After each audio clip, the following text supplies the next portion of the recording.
Okay, next up and final. Our last topic, a strategy to beat every escape room? A video on YouTube outlines a strategy that they believe to be the guide to win every escape room. There are 10 hints in total. YouTuber Mark Rober met with college professor Dr. Nicholson to discuss and strategize for different escape rooms. In the video, he outlined the 10 hints to all the bunch of different players who went into different games, and they all claimed to have gotten out of the room. Hour-long games in about 38 to 45 minutes with no hints. And I have the 10 tips right there. I won't read them all each one by one. This seems a little monotonous, but I will ask, because I did show you this earlier.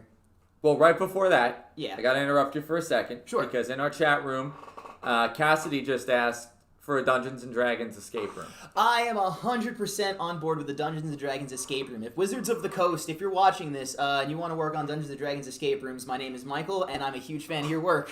It's Dungeons & Dragons is what opened me up to my love of puzzles, and I feel like, just you could definitely do like a dragon-themed escape room. In fact, I feel like there's a company doing something like that right now that's in productions working on a dragon-themed escape room. Hint, hint, Are you wink, self-plugging Beast Caves? I might be self-plugging Beast Caves. Hint, hint, wink, wink. Our next game coming to Red Bank.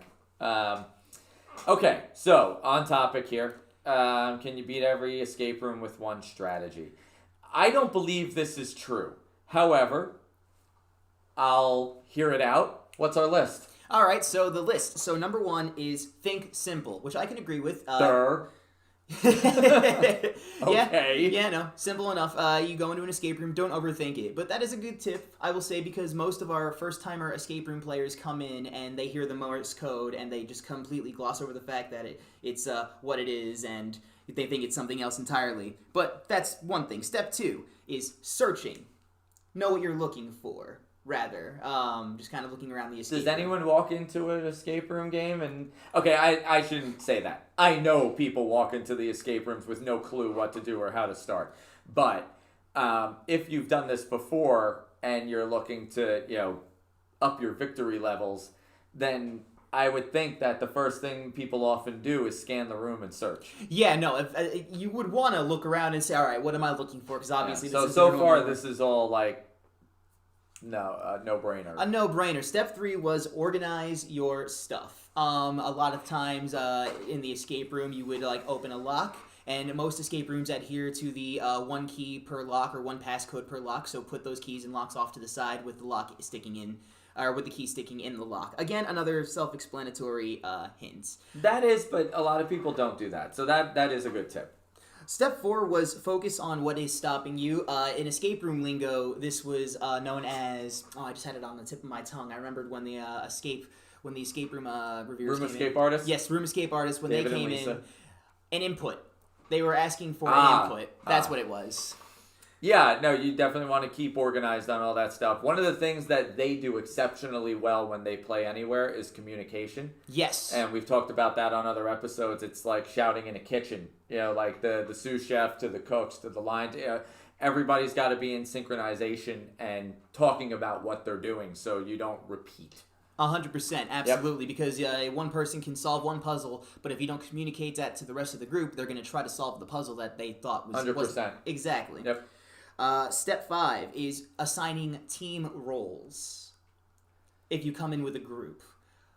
That's a little difficult because if you're going in and you know everyone's strong points, that's a little better. Yeah, but if you're just kind of like, hey, a group of my friends want to go try an escape room for the first time, you don't necessarily know what you're best at. But we're going off the idea that these are seasoned veterans that are looking to win everything going forward. So, I could get on board that.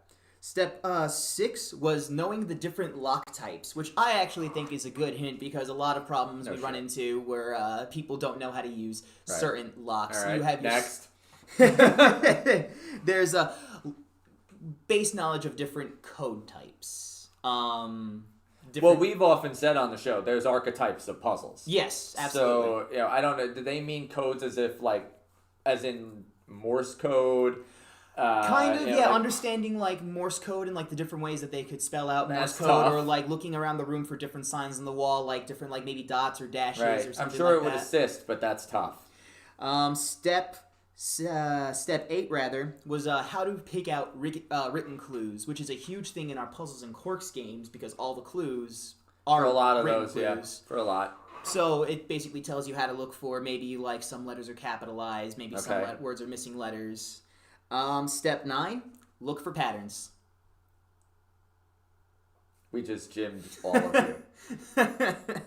And then finally, step 10, which is I think maybe one of the 3 steps that I am 100% behind on this list, is your guide is your friend. And by guide, they mean Game Game Master. Master, not your enemy. Not your Yeah. enemy. Yeah. I am a Game Master for Cure Z here in the Poconos, and I'll tell you this right now, and when I give you a hint, I promise it's to help you. Well, I don't think that following that list is going to get you a win on every single game. Definitely not. But it will help. And I'll throw you a bonus number 11. Oh, okay. Ready? Ready. I'm ready for it. When you're in any game, whatever the camera's pointed at is probably the most important thing you need to pay attention to in that area. I see how it is.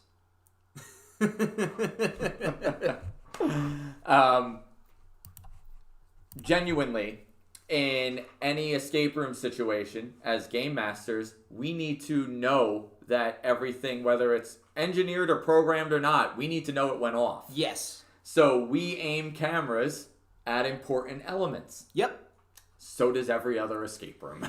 It's the truth. We have, the computer with the app that we've designed for this game right there, and then And there's the camera aimed directly at it, and there's then a camera there's another aimed- camera aimed at Ava. Yep. So, there's, for whatever reason, cameras are always aimed at important content.